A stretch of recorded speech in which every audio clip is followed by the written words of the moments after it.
My son has just received these two adorable kittens. He also has two dogs. One is as mad as a box of frogs on a hot day in France. So I want to build them some cat shelves, a safe space where they can get away from the lunatic dog. Let's run my intro VT and then see how I made it.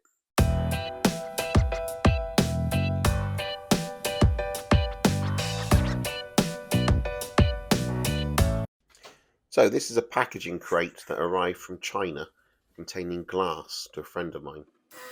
I'm going to add a whole ton of gold screws to reinforce and strengthen the box. And then I'm going to remove the metalwork from the outside. And as always, I'm going to use a Kelly's clotted cream ice cream tub to place all the metalwork in. So I'm going to do it step by step, but being a beginner, what should be quite a simple job, I can make it quite difficult, and I'll show you all the mistakes I make along the way. First mistake, of course, is to have an axe. Why would you need an axe for such a job? So I've removed the metalwork, I've added screws, and now I'm putting my safety glasses on and using a crowbar to remove all the excess nails. I'm not a fan of nails. I put them down here in a Jelly Belly bean jar box, and eventually that'll go to the scrap merchant with a whole ton of scrap metal that I'll get with my son. Bailey dog, he's always present on woodworking, especially on a sunny day like this in the United Kingdom. And this is me removing some of the glue from the stickers. I've got a scraper here, but in reality the glue's not that bad. I've just got to peel it off and then a bit of finishing scrape at the end. The dog's really super helpful, as you can tell. He likes to get right up close and personal. Right, we're going to measure up for shelves now. We've prepared the outside. We've done a little bit of sanding. As you can see, it's a plywood base. It's a rectangle. It's about 66 centimeters. And because I'm working on my own, I'm going to start by putting 2 planks of wood in these clamps and get them to the right height or depth, depending on how you're looking at it. Meanwhile, the dog's going to just continually lick himself all day because he's been out for a swim today. So rest it on here, offer up a ruler to the inside line on the right hand side, pencil mark it, and then we're ready to go and cut it. I'll do this times 2 because this plank is actually half the depth of the shelving unit. Over to the miter saw. I'm wearing a mask, I'm wearing my ear defenders, all that kind of stuff going on. That's the first cut. The pallet slats you see down there are a giant pallet slat fence that I made, again at my son's house. So here we are, 2 planks of wood and a dog, and we're back out the front, and we'll offer this in with a rubber mallet just to position it in place. A little bit of gentle persuasion, and then offer in the second one.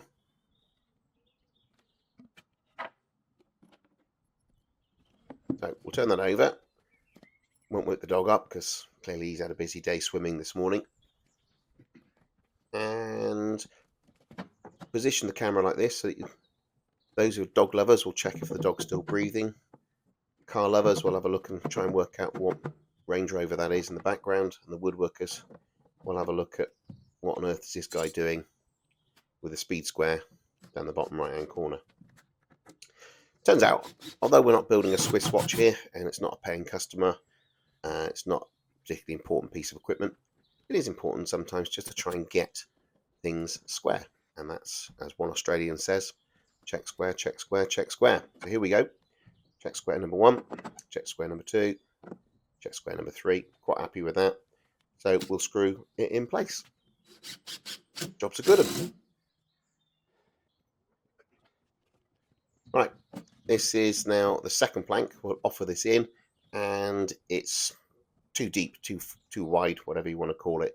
So I'll right top on there, mark it up, and then I will join the dots using a spirit level, using the right side of it, because where my thumb is, you can see the spirit level's in there. And then I've got my straight edge jig, a circular saw, and I can just trim that to perfection. Do like my circular saw. As you can see to the right here, I've got a table saw, but must admit, do prefer using the circular saw.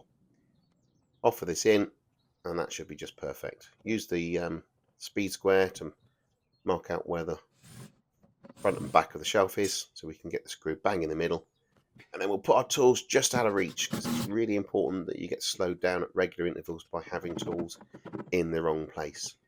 Check square, check square, check square. Screw it in. Job's good. Come around the other side, ready to do the other side. Put the last screw in, and then move all your tools around to the other side. And do this side. Just repeat. Right. Second shelf. Offer it up, mark it up, go and cut it. Not going to show you that.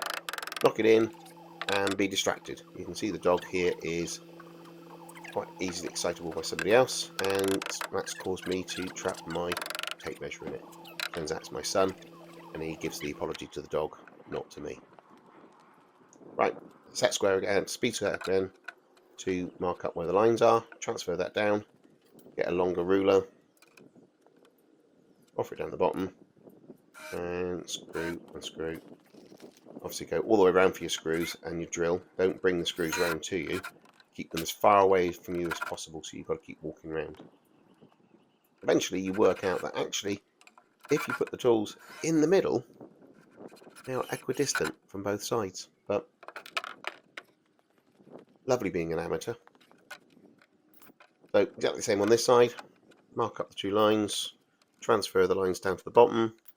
Not worried about the pencil lines, because later in this video you'll see I blow torch it, and that will remove the graphite lines that the pencil leads.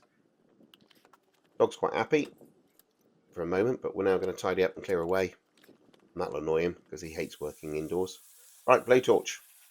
Burn, burn, burn, burn, burn, burn, burn, burn, and burn some more. Do love a good burning. Letter K, letter M, those are the initials of the dog, of the cats. Burn, burn, burn, burn, burn. Add a branding mark. Let QC have a little look at it. Subscribe if you want to see more of my crap. Or don't, it's up to you. So I'll put some towels there just for fun. We'll now move that round to my son. Oh look, branding mark, lovely. We'll take this round to my son's house and introduce it to the cats. Here's cat 1. Here's cat 2. Now, as it happens, it turns out these two cats are the bravest things that I've ever seen in my life. Not afraid of any dog. So my 6-year-old, That's why you don't want got no balance, mind, but they're fearless. So Bailey dog's here. They don't care. Not interested. To be fair, Bailey dog has grown up with 4 cats in my house. But it turns out don't have to worry about the dogs. Yeah. So it was a waste of time. Hey ho, they seem quite happy. Hand. Betty, where's the pussycats? So we move it into his room. You can see it here on the right hand side. There's one cat asleep here. And this is the beauty shop. Lovely, isn't it? Lovely. Hope you've enjoyed. See you again.